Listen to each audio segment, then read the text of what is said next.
Welcome to the Strategy and Leadership Podcast, the podcast that brings you practical advice, lessons, and stories from senior leaders and thought leaders from around the world. The Strategy and Leadership Podcast is brought to you by SME Strategy, working with organizations around the world to create and implement their strategic plans. To learn more, visit SMEstrategy.net. And now, your host, Anthony Taylor.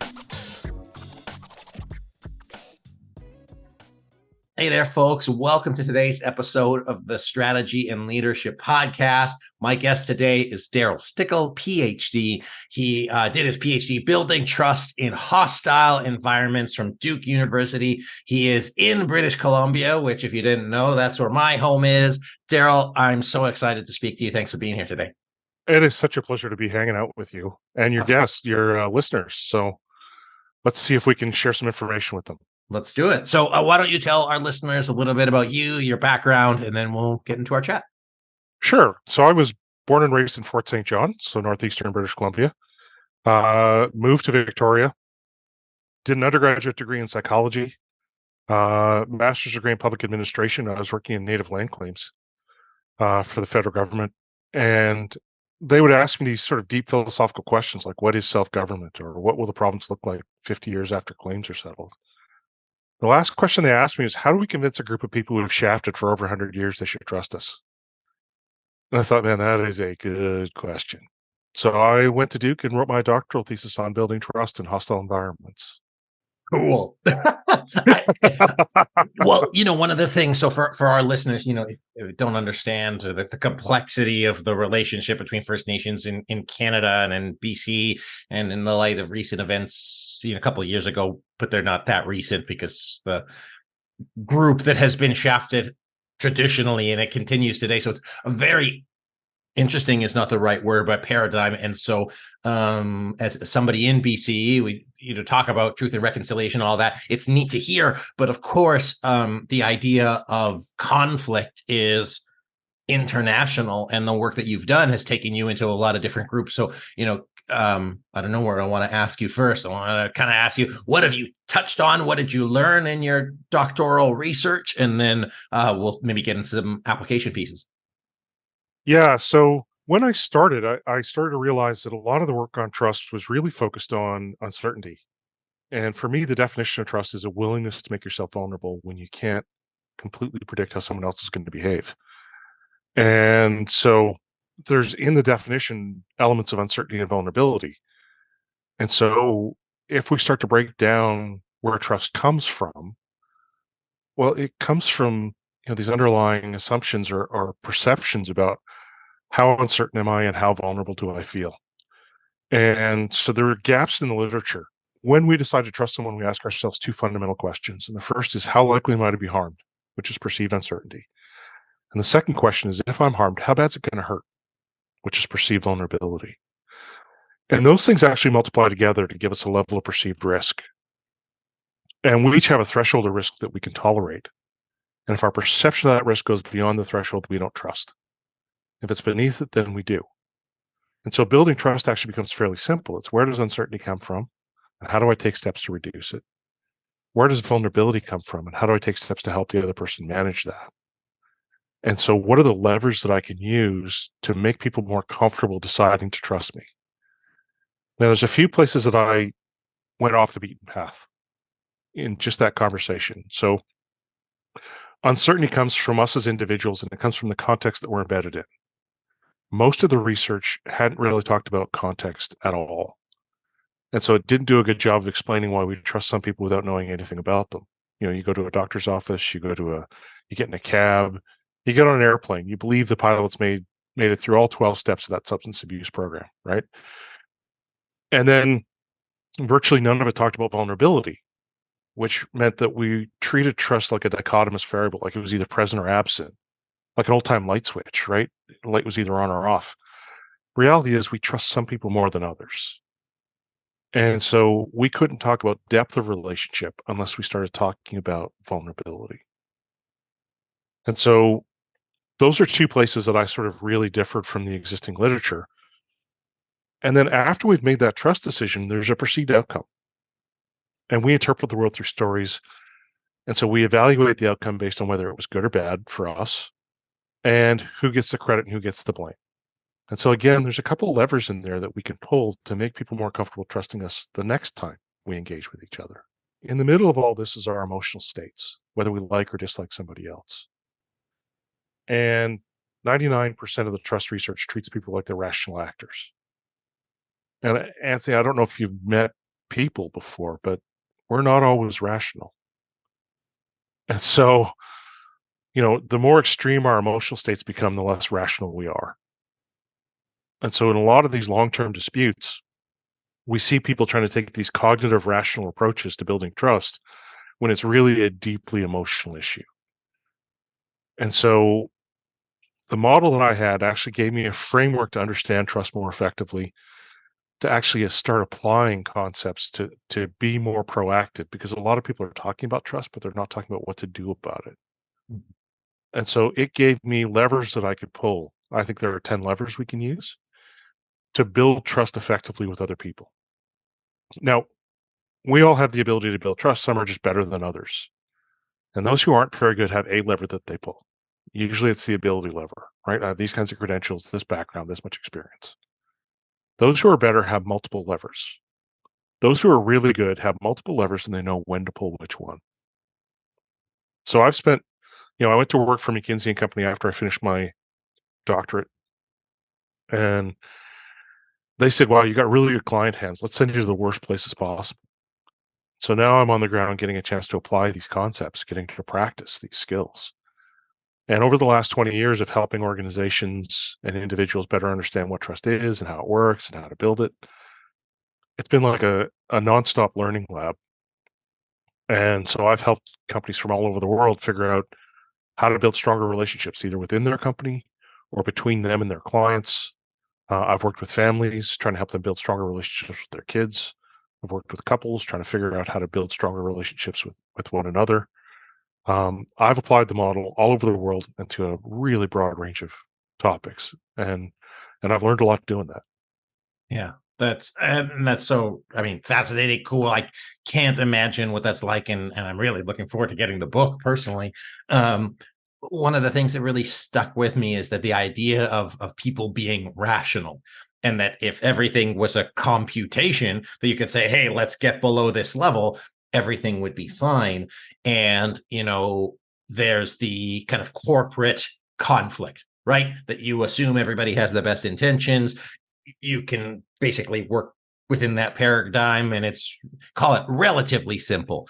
And then you have the high conflict situations, like you did work with the Canadian military. We talk about the relationship between First Nations and all of that, where it's already tense. But then what if it's less obvious? Do those levers still help you where, maybe there's no obvious conflict, but the conflict is below, or maybe people are saying one thing and not acting in line with that. So you're not getting that clear information. How does one manage conflict when the terrain is less certain? I find, trust acts as a social lubricant, and we see that higher trust levels allow us to actually have conversations we otherwise wouldn't. And so a lot of times, one of the struggles we have with trust is that there's just really low lack of self-awareness. When I ask people, who do you trust, they'll give me really close, tight personal relationships, right? Sibling, spouse, parents, which is in line with that dichotomous variable notion, right? Like, I either trust somebody or I don't. And when I flip that question and say, who trusts you? You get this really long pause. And then people are like, how would I know? How do I know if somebody trusts me or not? And the answer is, we know if people trust us.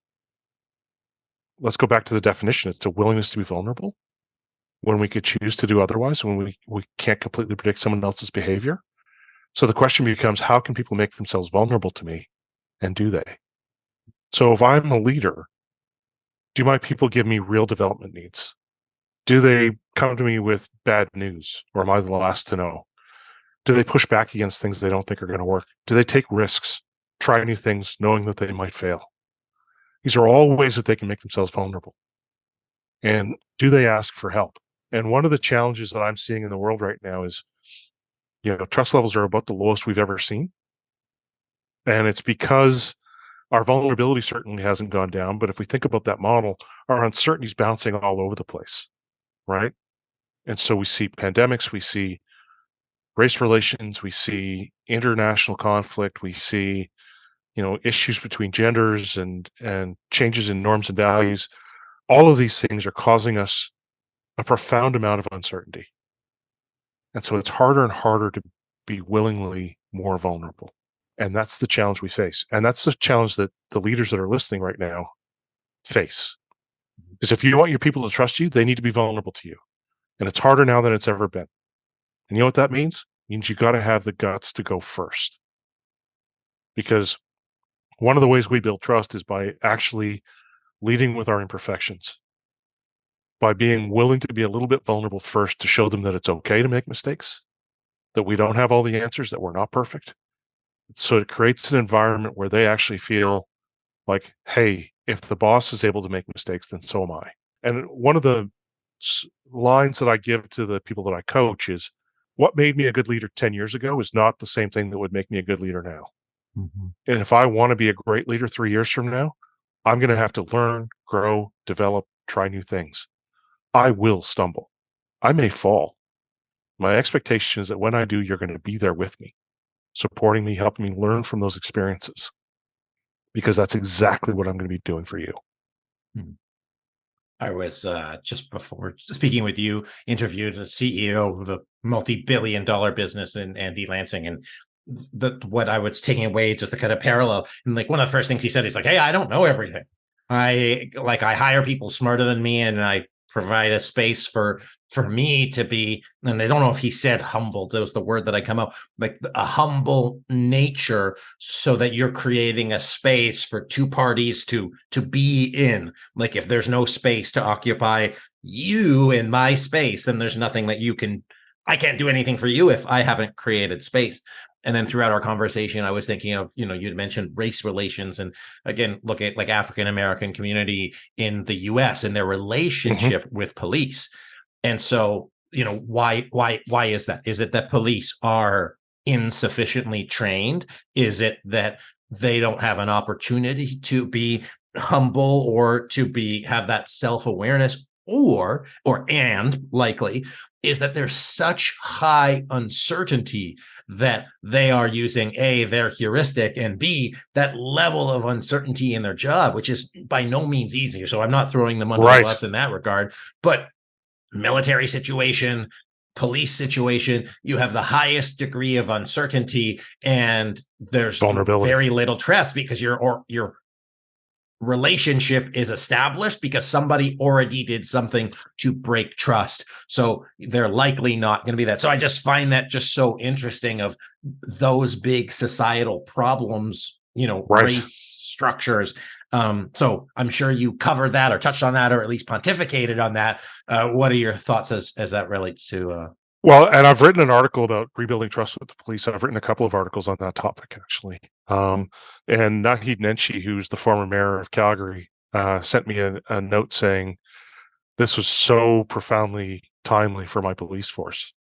Because if we think about that model of uncertainty times vulnerability, the police aren't just vulnerable for themselves. They're vulnerable for their partners. They're vulnerable for the rest of the community. So their level of vulnerability is escalated dramatically. And so they can't tolerate much uncertainty at all. And they're in places where they have to make quick decisions with limited information. And so there's a real challenging environment there.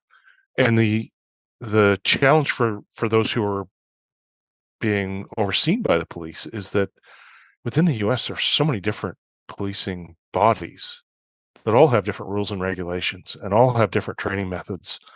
There's profound uncertainty even within how you're going to be treated by one group versus another. So uncertainty on both sides, even not just uncertainty. Yeah. So it's a really hard situation and there's a lot of these big, hairy problems that require collective collaborative action for us to solve. And trust levels are the lowest we've ever seen. And so it's a challenge that I'm sort of trying to combat, because I've actually seen people, and for your audience, most of them are leaders. The more senior we become, the less direct control we have over outcomes. The more dependent we are on those we lead for every bit of success that we aspire to. And so our ability to build trust with them becomes one of the critical differentiators between those who are merely competent and those who are exceptional. And it's a skill we can all build. And the things that we used to do to build trust are no longer sufficient. We need to be more intentional. We need to be more informed. And that's why I wrote the book. My book, Building Trust, Exceptional Leadership in an Uncertain World. I really wanted to try to share the approach that I take that's worked for people that I've worked with, to understand that there's 10 different levers that they can pull, to be more informed about pulling some of these different levers so that they can actually take control and become better leaders, get better output from their employees, higher levels of employee engagement, higher returns to shareholders, higher customer satisfaction, higher loyalty. All of those things come from higher trust levels. There'll definitely be a link to the book in the bio on the podcast, YouTube, however you see it, and I'm going to just share it out. In addition to that, one of the things, and so I just thinking of like all of the use cases. So, and because we have a short amount of time, we won't be able to solve the world's problem in this podcast. But, one of them is, I think, the relationship with women in the corporate world, and just how that relationship, how much trust and certainty needs or could be rebuilt, and a position of power and the whole thing. But the one I want to kind of focus on, and out of personal interest, but I want to call it societal benefit. So one of the people that I've worked with for the past 4 years is the Department of Education in Alaska. And, the work that we're doing is around teaching kids how to read and get literacy up. What I find interesting about the parallels between Alaska and British Columbia is that you have a lot of First Nations, Indigenous communities, and their language was literally stripped of them, which, as you know, and now they're in a context where learning English to have the standard of learning, and it's kind of perpetuating trauma that has happened over a long time, but also truly done to help them be successful in, call it, the modern society. So how do you balance that line of really trying to help somebody, or again, and it's a complicated thing because the original trauma that happened was under the guise of trying to help them. But how do you build those relationships so it is bilateral? Hey, I respect and see your view and what you're trying to accomplish and what you want.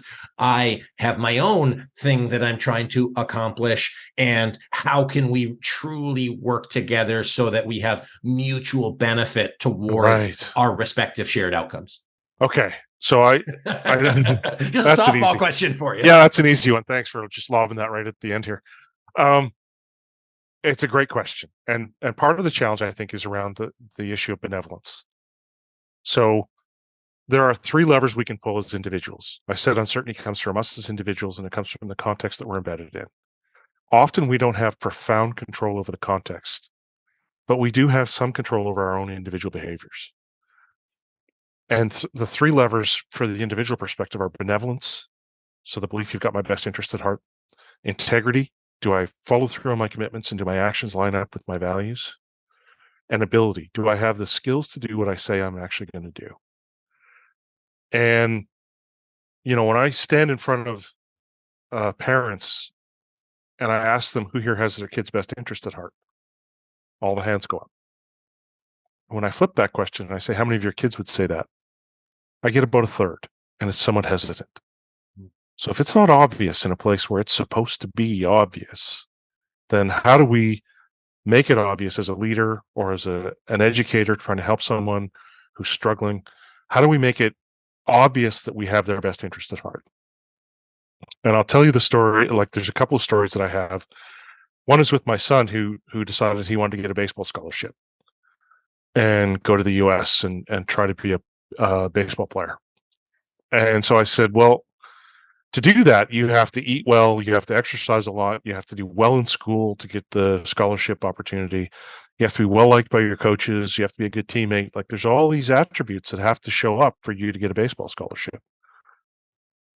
And he said, yeah, okay. And then I started to nudge him about those things as we were going along. But because I'd included him in the conversation, it felt like I was on his side rather than on his back. And so a big part of this is being able to signal clearly that we understand what the best interests of the other party are and include them in that conversation rather than making the assumption. And so for a lot of, and this is something your listeners can practice tomorrow. They can sit with one of their colleagues or one of their direct reports, and they can talk about this concept of benevolence. They could say, I heard this guy, Darryl, he was talking about benevolence, and he said that it's about having someone's best interest at heart. And I think I do that, but it doesn't always seem to land that way. Have you ever experienced that? And the other person's going to go, oh God, yeah. And so get curious about that and dig into it a little bit where they tried to be benevolent and it didn't work. And then we narrow the funnel and we say, has someone ever really had your back? Has it ever felt like someone was really on your side? And that should provoke another response of, yeah, I can think of a time when someone was really looking out for me. And, whether it was a teacher or a colleague or whatever it was. And again, we dig in. What did they do? What did that look like? How did it feel? And now we're getting hints about what benevolence looks like for them. Then we narrow the funnel even further. We say, what does success look like for you? How do I help you get there? What would it look like if I was benevolent to you? And so now we've included them in the conversation. We've created an opportunity for transparency because we can then refer back to that goal that they had and how we're trying to help them get there. And so it becomes a situation of us moving alongside them rather than standing over them. So a lot of times when we're trying to do that for our kids, the challenge we face is that I have two sons, Thomas and Alexander. They mean more to me than anything. And when I think about their best interest, I think about it today, tomorrow, next week, next month, next year, 10 years down the road. Anthony, I don't hold myself to that standard, right? I don't do things now that are going to help me 10 years from now. And what they're thinking about is right now. And so I have to earn the right to talk about the future. I have to try to help them be successful in the moment for them to have the feeling that I'm on their side, to have that story, that narrative, so that when I say things, when I do things, they feel like I'm acting in their behalf. I'm taken aback because I'm just really impacted by what you said, as in the leaders that we talk to, the leaders that I sit with, the leaders that you sit with, even just family and friends, is I'm going to call it energy required and the heart that's required to really, I can't get what we want, but like to really like help people the way that I think people want to help people. You gotta be there. You gotta do the work. You gotta have integrity, as you had said, and there's just work that has to be put in. So it's absolutely possible. And I guess the reflective question that I would have to our audience and to anyone listening, obviously, is, are you ready to do what's needed to make it happen? Because if you pull the levers, you understand what the levers are. It's just, hey, are you going to do what it takes? If you want to get a baseball scholarship, are you going to do what it takes? If you want to be a great parent to your kids, are you going to do what it takes? Or you want to drive societal community change, policy reform? Are you willing to do what it takes to make it happen and to stand beside the people that you are looking to support and really be about it versus talk about it? Darryl, I wish we could talk longer, man. This has been, as you knew, would go fast and be really cool. I will say before we sign off, and I'm going to ask you how people can get a hold of you, listeners.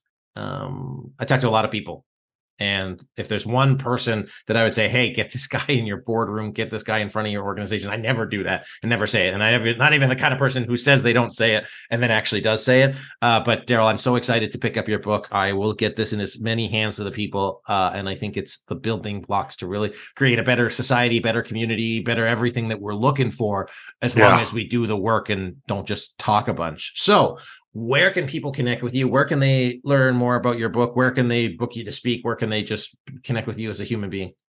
So, and I'm happy to help. My objective is to make the world a better place. So if people want to come alongside, I would welcome that. Darryl at trustunlimited.com. And my website is trustunlimited.com. They'll find articles there. There's a link to the book. There's a masterclass that's connected in there in the courses section. And yeah, I'm happy to be helpful. Awesome. Well, you've been more than helpful today, and I really appreciate it. And just really looking at what it's going to take to move forward those critical life initiatives, like climate change and environmental responsibility and truth and reconciliation, just race, like all the stuff. It's not unsolvable. It just requires humility. It requires space, self-awareness, and all of that. So Darryl, just thank you again for being on the show, for chatting with me. It's been such a pleasure. Thanks so much for having me. Folks, my guest, Darryl Stickel, Ph.D. He is the author of Building Trust, Exceptional Leadership in an Uncertain World. And just really taken by the fact that, what is required to move those things forward.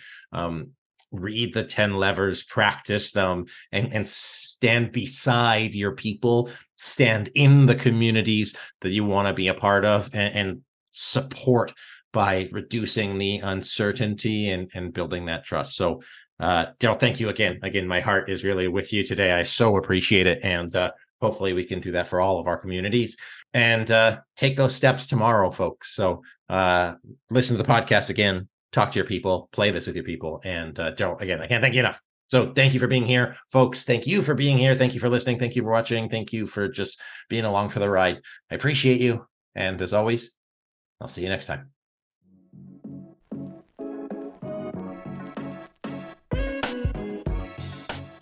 Thanks for listening to today's episode of the Strategy and Leadership Podcast. Be sure to subscribe so you don't miss a single episode. And if you enjoyed today's episode, please consider giving us a review. We appreciate you listening and following along, and we hope you have a wonderful rest of the day. And as Anthony says, until next time.